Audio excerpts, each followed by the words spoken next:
Welcome to Puro Politics, the political podcast of the San Antonio Express News. My name is Gilbert Garcia, Metro columnist, and I'm joined by Metro editor Greg Jefferson. Nancy Prayer-Johnson, Express News editorial board deputy editor.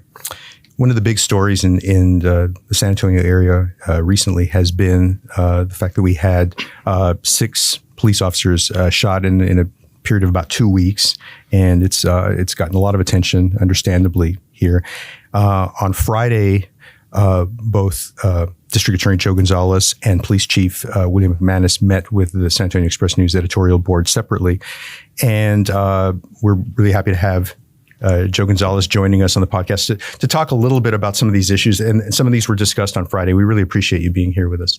Thank you so much, Gilbert. It's an honor to come in and take a moment to explain what our office does. First, if I may, I want to take a minute to acknowledge that this is the anniversary of 9/11, and certainly want to recognize the brave souls of that day, and lest we never forget, or lest we forget the sacrifices that they made. Thank you for pointing that out. I appreciate that. In talking to the chief on Friday, it seemed to me that there were 2 separate issues that he had raised. And the backdrop for this is that as we started to see some of these cases, these incidents happening, there were tweets from the chief where he was not mentioning you by name, but he was saying, well, so-and-so, this person is a repeat offender. They have a criminal record. They should be in jail. What's happening here? And it was clear where he was coming from on that. And that led to the meetings with the editorial board. He had a couple of things that he raised. One of them had to do with the bond amounts that are being set for people, after they've committed an offense or been accused of committing an offense. And I wanted to start with that because I wanted to and you talked about this on Friday, the process, because I think there are many people who don't understand how the process works and the role that the district attorney's office plays in the setting of a bond. Sure. But before I do that, because you made mention of something that I think bears correction, if I may. Sure. You said 6 people involved in the 5 shootings. We know now that the events of the Home Depot incident, the injury to the officer was self-inflicted, that those individuals, Victor Fernandez and Mauricio Martinez, did not ever fire at any of the officers. But, and I think that's important to bear out because my recollection is that every one of these events, the chief mentioned violent repeat offenders, and we have to get these people off the streets and they should be in jail. Mm-hmm. The reality is only 2 of the 6 had any sort of violent history. So I think it's important that we correct the narrative. But back to bonds, the way the process works is when someone is arrested, they're brought to the magistrate's office. A magistrate has a responsibility to do 3 things. Review the offense report that the officer submits with the prisoner and determine probable cause. Inform the prisoner of his constitutional rights, for example, right to remain silent, all those rights that we have always known, and set a bond. The bond has to be set by the magistrate judge. He or she has the absolute responsibility to set a bond. The judge makes a decision where the bond falls. Now, we can make recommendations about where we believe the bond should be set. Do you all make recommendations in most cases? Or? We do. The judges don't always ask us. They don't always ask for a recommendation, but we endeavor, especially when it comes to violent crime, to make a recommendation. And I will tell you that for the most part, when it comes to violent crime, when it comes to cases where someone has committed or has been alleged to commit aggravated robbery, attempted capital murder, police officer murder, that they do for the most part follow our recommendations. But they don't have to. The judges make that call on their own. Have there been cases that stand out to you recently, or even before this recent spate of shootings, where you've been frustrated by the bonds that have been set by the judges? Funny you should say that, because what has disturbed me in the last couple of days, not having to do with the shootings, but there was a dog mauling that occurred after the one that everybody is aware of, where it was so severe that it severed this poor man's testicle. And we recommended a bond of over $100,000 that was reduced by the magistrate judge. They ought to be considering the severity of the injury to the victim, which is why we recommended a high bond. That recommendation was not followed. So that's an example of when a magistrate judge makes a decision to set a bond at less than what we recommend. One of the things that also came up on Friday was the system by which these assessments are made. And I have to confess that there's a lot that I don't know about this, but we've heard talk, and I know some states use what people refer to as a risk assessment system. And forgive me for my ignorance on the approach that's taken here, but I've heard that discussed as as a possible approach that could be used to maybe help better evaluate. And I know there are a lot of questions and there's controversy surrounding that approach, but to maybe evaluate the risk of people committing serious offenses later. I've been very vocal about the fact that I've been a proponent to change the bail bond system, because today it is not based on risk. It's a cash bond system. So if somebody that commits a serious offense like a murder, his bond is set at $100,000 and he happens to have access to what is typically the percentage, 10%, he can get out with posting $10,000. Or he finds a bondsman that is willing to write the bond. Sometimes they do it as low as 3%. So, and it could be, obviously in a situation like that, the risk is high, right? You have somebody that's being accused of murder. If it's a family violence situation, that individual may be released and go back to continue to assault the victim. So, yes, I believe that it should be changed, but if it's going to be changed, it has to be in the legislature, because today, and that's what I have to keep harping on, is everyone has a constitutional right to a bond with very limited circumstances like capital murder. And even then, we have to prove that there's a chance that this person may be exposed to the death penalty. But in rare instances, we can detain or remand somebody without bond. Every other instance, a judge has to set a bond. Under a risk assessment system, would it be easier to hold people without bond, or would that part of it not change? I think so, because the judge then would look at the person and say, okay, this crime is so severe based on the facts and circumstances and the risk of the safety of the community, I'm not going to set a bond. So yes, I think that would be better for the community at large to be able to use that risk assessment. What happens today, Gilbert, is that we have a process by which the magistrate judges are given the past criminal history in the forms of database. There's the TCIC and the NCIC. TCIC stands for Texas Criminal Information Computer, and then of course NCIC, National Crime Information Computer. That's the information that they have in front of them to determine where to set a bond. So do they already? Is it inherent in the process that they consider their backgrounds, their criminal backgrounds? Yes, it's actually by statute as they must consider the criminal history of the prisoner that they're considering a bond for. They have to, but there are other factors that they have to consider. Obviously, the risk to the community. Now, though, they have to consider the prisoner's ability to make a bond, because this Constitution provides, and the Code of Criminal Procedure provides that bonds are created in order to assure the presence of that individual in court, but they cannot be oppressive. So if somebody years ago, I don't know if any of you remember, but there was a certain magistrate who used to set bonds regularly at $1 million. And that magistrate judge is a good friend of mine, and he did that because he felt that was the right thing to do. But those bonds were oppressive, and that's one of the things that sometimes we do when we're in the office is we want to set a recommended bond that's not so high that the judge will just ignore it. These police shootings, as you know, my husband is retired, San Antonio Police Department. So, anytime I see a police officer shot, it brings it all back. When you're married to a law enforcement officer, that's your worst nightmare, is that they're not going to return. Thank God that didn't happen with him. But my heart goes out to those wives and those families of those law enforcement officers who were shot, and as we know, a lot of the officers who were shot in the past, none of these, but some of these actually do have some really pretty devastating injuries, right? But some in the past have, in San Antonio and other places haven't made it. They die.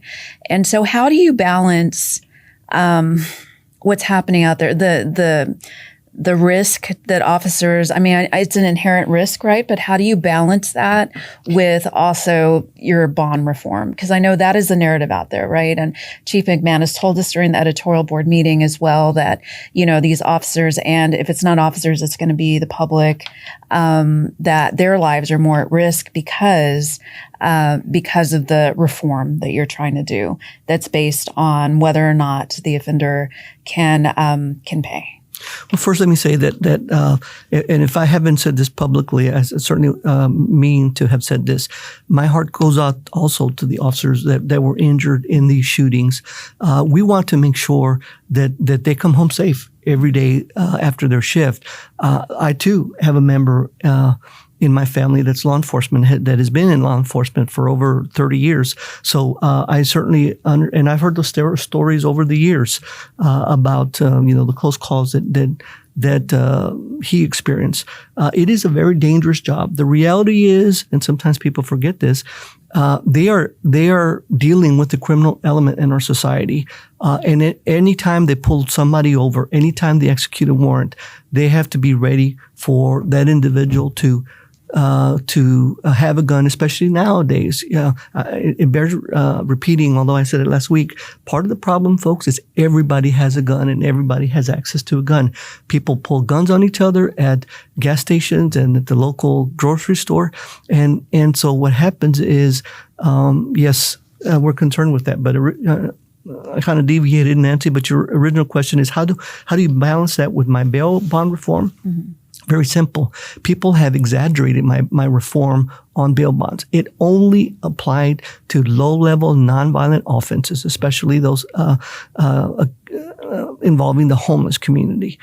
It didn't ever involve any violent crimes. It didn't certainly involve any serious crimes like aggravated robbery, aggravated sex, even sex cases, but aggravated assault with a deadly weapon. It was just the criminal trespass. And even that, because it caused so much confusion in the law enforcement community, I did away with that because the chief complained about it over the holiday. I said, you know what? I'm just going to do away with it. And I did. And so now we deal with those cases on a case-by-case basis. So the reality is we really don't have any kind of bail bond reform anymore in the office because of the confusion that it caused. But certainly we never had any kind of policies that exposed officers or anybody else to risk. And that's what's frustrating. And this is why I jumped at the chance of being here this morning, is that people are accusing me, this narrative out there that I have lax bail policies. Folks, I don't have any bond policies regarding felony offenses. What I've directed our prosecutors is use your best judgment based on the facts of the case, based on the criminal history of the prisoner. Make your decision where you need to make it. And again, it's just a recommendation, but I've never directed our prosecutors to set bonds at the lower end. Do you agree with Chief McManus's, the heart of his argument, which is that there are just too many violent offenders on the street? And I know he's putting the blame with your office. You see it elsewhere. But do you agree with what's really driving his complaint? Well, I agree that we see an increase in violent offenders on the street. I think people have a quicker propensity, as I say, to commit violence. We see a higher propensity to pull guns on each other, to engage in fights, to pull knives on each other. And of course, we see an increase in domestic violence. The problem is whether or not we as an office can do anything to predict that a person that we are dealing with is going to shoot an officer 6 months or a year from now. All we have is what we have in front of us. Unfortunately, we don't have a crystal ball. So how can we predict that somebody that's in the magistrate's office for a drug offense or a property crime is going to shoot somebody? I wanted to mention too that there are two areas where you and Chief McManus are in agreement. Are both of you said that there are too many guns on the street, and when you made the point that you think that there has been a decline in respect for police officers with the public, I think the question was raised with him, and he agreed with that too. The other point I mentioned, the bond issue, which you've talked about. The other point that he brought up was the argument that which I think has to deal more with just how cases are being prosecuted, and I think he is saying that you're shorthanded in the office, that some cases are they're dragging on too long, that in his opinion, there are too many cases being dismissed. I think the argument was made that sometimes the cases are just being dismissed because it's just, there's just you all are overwhelmed, possibly. I don't want to put words in his mouth, but I think it was something. You think that was fair? So that you don't have the staff, that you don't have enough staff, and that you're overwhelmed. One case that he pointed to, and there's Jesse Garcia, who was one of the suspects in the recent police shootings. He pointed to he said that he had been out on bond for a year and still hadn't been indicted. So anyway, I want you to just, because that really deals more with how well cases are being prosecuted and the approach that you're taking. And I think that's the second issue and maybe the biggest issue that he brought up. Okay. And I can understand his frustration, and I can understand him thinking that the reason these cases are not being prosecuted is because we are short-staffed. I will tell you that we have been. We saw that over the holidays, but that has leveled off because we recently got some pay raises that have allowed our prosecutors, who, by the way, do this because they love what they're doing. They're not doing it to get rich. But we have made some. Can I ask you a quick question? Sure. I appreciate you bringing that up.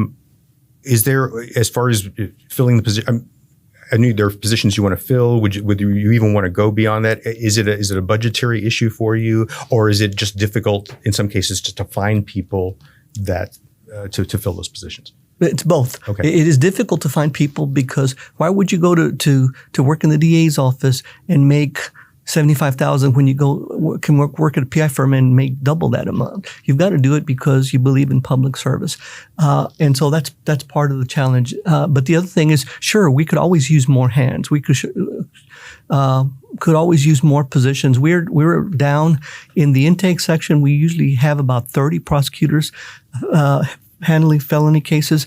We're down about 5 or 6. We had to borrow people from other divisions to make up for the difference in the vacancies that we have. So we're doing everything that we can to compensate for that. In addition to that, early in the year, we created a unit that is specifically focused on violent crimes to make sure that those cases get moved. We have somewhat of a triage system where we identify those where there is a greater risk to the community, and we try and push those through quicker. But the reality is, we handle 50,000 cases a year, and it is a huge challenge. Now, when he says cases dismissed, cases do not get dismissed until after indictment. Before indictment, cases are rejected, and a lot of times that's why I brought that big binder. You couldn't see it, you don't see it here, and I didn't bring it with me today because you all, I'm sure, have a physical picture of it. But that was just a 2-week period. That was over 400 evidence requests, and it's typical in any month to have 800 or so requests. So what happens is we have to stop what we're doing and ask PD to get what they should have gotten to us to begin with. For example, you mentioned Jesse Garcia. He was out on bond awaiting indictment on an unauthorized use of a motor vehicle. Part of the one of the elements we have to prove is that the owner did not give that person consent to drive the vehicle. That was missing. That never was provided. And if the argument is, well, you didn't ask for it. Well, we shouldn't have to ask for it. That's something basic that you should have been taught during your training at the academy, or someone should be training to you. That's one of those checklists that you make sure you get a hold of the victim. Without that, we cannot go forward. Without that, we cannot indict that individual. So if we're having to stop and spend time calling or sending emails or what we call ICRs, requests for evidence, it slows the process down. And that's why I brought that as a demonstrative tool to show you that's just 2 weeks worth. There really should be this repository, though, and this technology. I feel like stuff is caught in the beginning, and we talked about it last week, but your office, your prosecutor should be able to get to the records, to the body cam, to the reports. You should be able to pick and get whatever you need as you need it, so that you're not taking all this time. Why isn't that available? You would think so, right? That makes sense. That there should be one basket that they should just deposit that and we extract it. Right. We haven't been able to do that because it takes all the stakeholders, not only law enforcement and the DA's office, but the clerk's office, the county and the city computer system. The city has one computer system and the county has another, and they don't talk to each other. And that's the biggest problem that we have. So absolutely, I think technology is a big challenge. And by the way, you mentioned body cam. And I've been doing this for 35 years. Back when I was a young prosecutor, over 30 years ago, you had a file that had a 3-page report. And for example, if it was domestic violence, you had a picture of the victim that was assaulted. That's it. Today, when somebody files a case and you have 8 to 10 officers show up at a scene, every one of them has a body cam. So the prosecutor must review every one of those body cam footage, because what if there's something that was said? No, he didn't hit me, I hit myself. And the prosecutor missed that. So it slows the process down. So is this, you think, a challenge for prosecutors, not just in Bexar County, but just this is a problem? Yeah, sure. Any jurisdiction where officers use body cams, that is something that slows the process down because we are ethically obligated to review all the evidence. So how many cases are being dismissed? I mean, that's something that the chief has said more than once, is that the cases are being dismissed. So when the police officers are shot or there's other violent, not even against police officers, but people in public, that when they run the background, that there's a lot of background, right? Criminal background. And he says violent. And so there's a little confusion with that, as well as, like, you say there's only 2. He says they're all of them, basically. So there's definitely 2 different narratives there. And I think that the truth is probably somewhere in the middle, like always, like life. But I mean, what is it? Like, why are these different narratives out there? Well, I think it's because we have different goals, right? The law enforcement's goal, and especially Chief McManus, is to arrest that person. And I've heard him say this before. We put them in jail and they don't stay there. If that's his goal, that's an unrealistic goal, because you can't keep somebody in jail just because you arrested them. First of all, there's got to be enough proof to keep them there. And secondly, they have a constitutional right to a bond. And so what's more important than them focusing on making the arrest is following through to make sure we have enough evidence to prosecute the person. And I will tell you, because I've said this before, I think a lot of the mentality in our law enforcement, especially SAPD, is, hey man, we had enough probable cause, we made the arrest, the rest of it is up to you. Your job doesn't end at the arrest, especially on a felony. You have to follow it up. You have to go back there and get the statements from the victims, get the statements from the complainant, get the physical evidence, the DNA. And if they don't do that, that's why a lot of cases are rejected before indictment. And remember that if that person is arrested, we have 90 days to get that evidence to us. If not, we have to reject the case. Otherwise, that person is going to be entitled to a PR bond. That's what the law provides. When you say rejected, is that the same thing as dismissed? It is. It's just A rejection is what happens before an indictment, but basically it's dismissing the case. So, how many of those are out there? What is the rate, or what is the Well, percent? I mean, that's not a question I thought you were going to ask me. I wish I had it at my fingertips. I can get back to you and give you. But I mean, again, I will tell you that we are seeing cases rejected or dismissed for valid reasons. We're not doing, let me make something clear. We're not rejecting or dismissing cases because we're overwhelmed to just get rid of them. We are making decisions that lawyers have to make. Can we prove this case beyond a reasonable doubt, not just based on probable cause? I have heard anecdotally, and also a member of the command staff has admitted to us that they are arresting without a lot of evidence. They're doing it, especially on domestic violence case, to get the perpetrator away from that situation. And I get that. You don't want to drive away and then, the wife get murdered an hour later.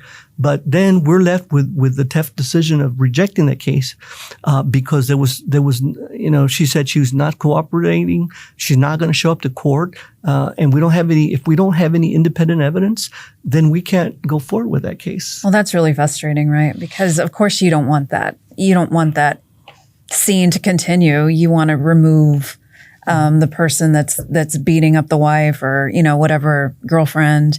But at the same time, once they get out, and they'll probably be even more angry. Right. But it's a terrifying situation that, seems like not to be improving in Bexar County, no matter what happens. And that happens if they're going to make that decision. And I understand why they would, but let's say in a week they do that 100 times. And then we have to make that tough decision about dismissing the case. We now have to add those to our statistics. And now we have 100 dismissals for that week that maybe before the officers exercise some discretion and realize I don't have enough to make the arrest and I'm not going to arrest that person. So, given a lot of what you've said about police officers' responsibility after making the arrest in working with your office, it seems like it would be beneficial to talk on a regular basis with Chief McManus, but that hasn't happened for at least 4 weeks, maybe longer. Why is that? And when you were talking with him on a regular basis, give us some examples of what you discussed. But first things first. Yeah, well, I think that hasn't happened in the last month because of we've had scheduling conflicts, not for any reason, not because I don't want to talk to him or I don't think it's because he doesn't want to talk to me. Is that we've had other matters come up that has prevented us from being able to meet on a certain day. We actually have a meeting set up for later this week. It's our monthly meeting, and hopefully we'll be able to meet there. But I mean, with as many officer-involved shootings as you've had over the last several weeks, why did you not make time? Like, what was higher priority? Well, so remember, we're talking about something that happened in the last week and a half or so, I actually thought about reaching out to him, but my first assistant relayed to me that this was not a good time for me to reach out to Chief McManus. Whether that's accurate or not, the information I was getting was that he was angry, and I understand his anger and his frustration. I want to make the point that because we brought that up with the chief, and I think their response was that they thought it wasn't a good time because they thought that you would be defensive about this issue. So I'll tell you what, I am defensive when you're accusing me of something I didn't do. Yeah. Anybody would do that, right? Anybody, and especially, and I want to make clear. Again, we handle 50,000 cases a year. We have 200 prosecutors. Obviously, I don't personally touch everything. Actually, I don't personally touch most things. The only time I get involved is when I get the phone call at 3 a.m. or somebody brings me a significant case that I have to make a decision on. So everything I'm talking about are decisions that my prosecutors made, but that I will stand by because we do a good job of training our prosecutors to use their best judgment in making decisions. But I will tell you that I'm a human, and I'm gonna be defensive if I think you're being unfair. And I've told him and the city manager and Maria, the assistant, Maria Villagomez, look, I'm going to take the hit all day long for things that we do that is our fault. But don't accuse me of something that's not my fault. When Chief McManus knows how bonds work, and he continues to say just enough to get people riled up about it. Yeah. One thing that I think we should mention is that violent crime is actually down in Bexar County. I think with 14%. And if I'm wrong on the timeline, let me know. But I think it's from like maybe June of last year to June of this year through June of this year. Is that right? Or that's correct. Something along those lines. Yes. So that's I think an important piece of this for people to know. But obviously because of this recent spate of shootings involving officers, there's understandable concern about it. And we've talked about the bond system and the limited influence that you have on that your office has on that, and you've talked a little bit about how cases are handled and maybe some of the frustrations you had with the police department about getting evidence. Are there things that you look at though and say this is something that we can do better, that in my office I think we can change or try to do a little better? Yes, but before I answer that question, let me go back to Greg because I didn't answer that one question. Well, when I did meet with the chief, what are the things that we talked about? Concerns that they had on the resolution of cases. I don't remember ever a time when he came and said, "Hey, your bond is too low," because he knows how that works. Most of the discussion has been around, well, you played out this case on one case and you dismissed 5, or let's say 5 or 6. And what happens is those cases are taken into consideration. They're just not dismissed. What happens is we reach a plea bargain, especially if the person is going to go to prison. Let's say he goes to prison on a felony like an aggravated robbery or a big drug case, and he's got smaller misdemeanors. Well, we're going to wrap everything out or up, put it in a bundle, and if he's willing to go to prison and do time, then we'll dismiss the lower ones. And by the way, it's not just a dismissal. The judge asks him to take responsibility for it. So there is some accountability. So a lot of the cases are what we call taken into consideration, or TIC. So that's what happens. Are you discussing specific cases? Yes. Or is it kind of global? Oh, no. There are times when they hand us, here's a list of 10 cases. What happens here? And then the next meeting, or sometimes sooner, we come back to him. And, again, I put it on my first assistant. That's part of his job, is to go and research. And for most, I can't ever remember a time when he wasn't able to come up with a legitimate reason to do what we did. So you were talking about. I was asking about things that you look at. Your office is part of the of the puzzle, and what you think that maybe you all can do a little better. We're certainly gonna look to see what we can do to move these cases that everybody's concerned with quicker. That's a discussion that I'm having right now with my intake division chief. And again, that was part of the reason that we came up with this unit. But I tell you what I would love to see, again, I harken back to my years. That's exactly what if he's concerned about repeat violent offenders out on the street, that's exactly what the rope unit did, is to look for those kinds of offenders. There should be some unit in the police department looking for people that they're concerned with. The other thing they can do that I've asked is when you make an arrest and you bring somebody over to the magistrate's office, communicate with us. Come and tell us, look, I know your normal bond for misdemeanor marijuana is $800, but this guy is a street gang member. He's a suspect on a murder. I suggest that you ask for a $10,000 bond. We'll do it, but you got to tell us. And so I think there should be more. That PD could be more proactive at the magistrate level. And if you don't want to, and that's what I suggested on Friday, and then it showed up on the paper that I acknowledged it. Well, I'm suggesting it. I'm the one that actually came up with it over the evening. That if they really are concerned with these kinds of cases, then assign somebody over there. And if you don't want to put a body over there, you don't want to be up like we are. And I get, they have obviously people on patrol that are patrolling the streets. But if you don't want to have a physical person, have somebody in the police department run the people that we are magistrating, so that you can tell us, look, this one we want you to recommend higher bond. Could that be like an extra, I don't know, like an extra little something you can add to the detective, to the case, and the detective just recommend a bond and just make it something automatic for every case that they deal with. Sure. And as long as they That'd be understand. an easy fix. Sure. And we used to have that back in the day. And for some reason, I don't know. I wish I knew. I don't know why they stopped doing that.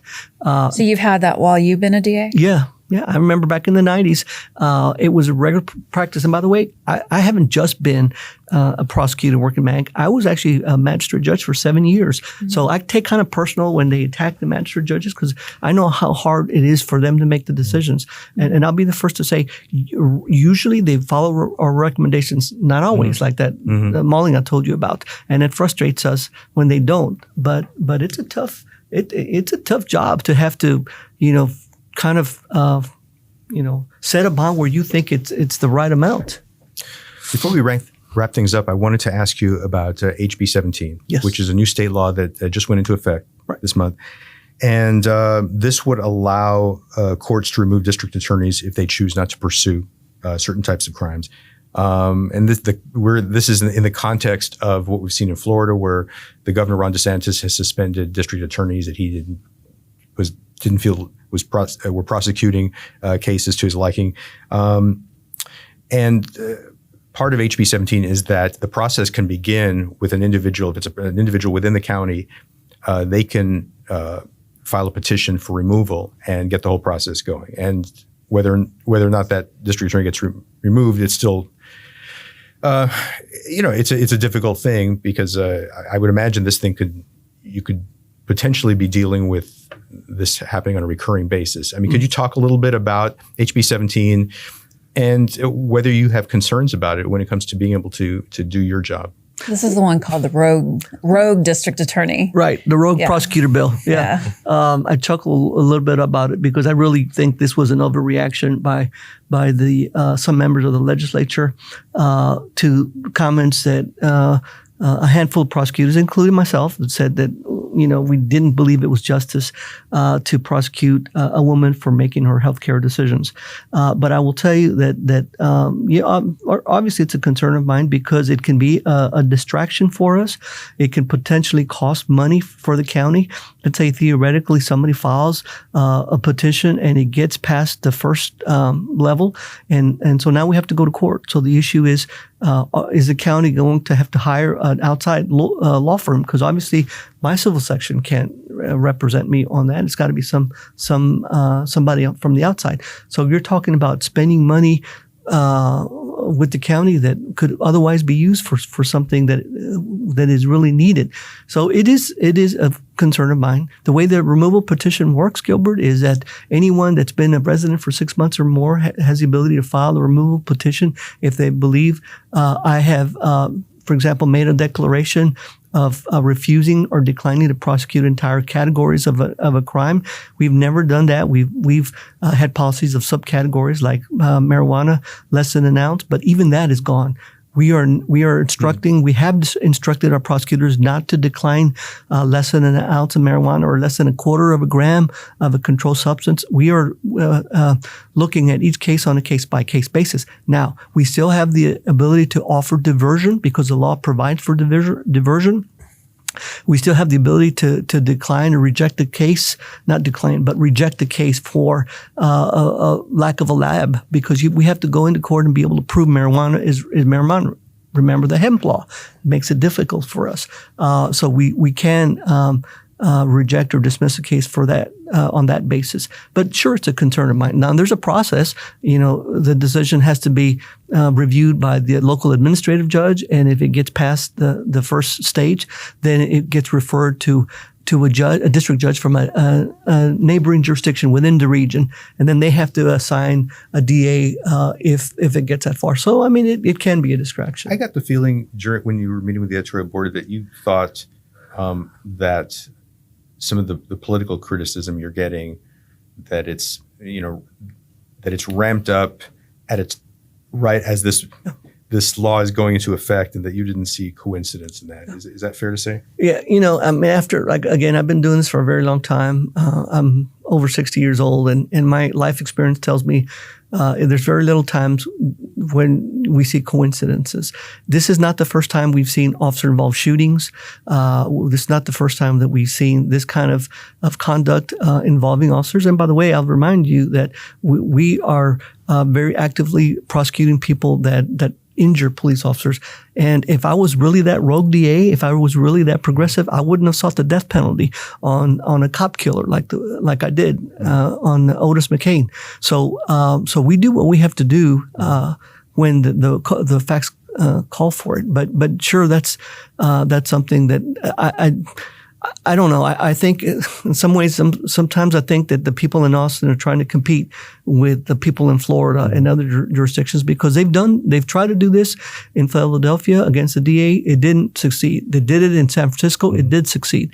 So I think there's more afoot here than what meets the eye. But the reality is I'm an elected official and I've got to be accountable to the public. And so that's why I'm here, and that's why I'll continue to answer those tough questions, because I believe that we're doing a good job and we are doing everything we can to focus on public safety. Joe Gonzales, thank you for being on the podcast. We really appreciate it. Thank you for the invitation. And everyone listening in, hope everyone's doing well, and we'll be back with you again next week. Take care.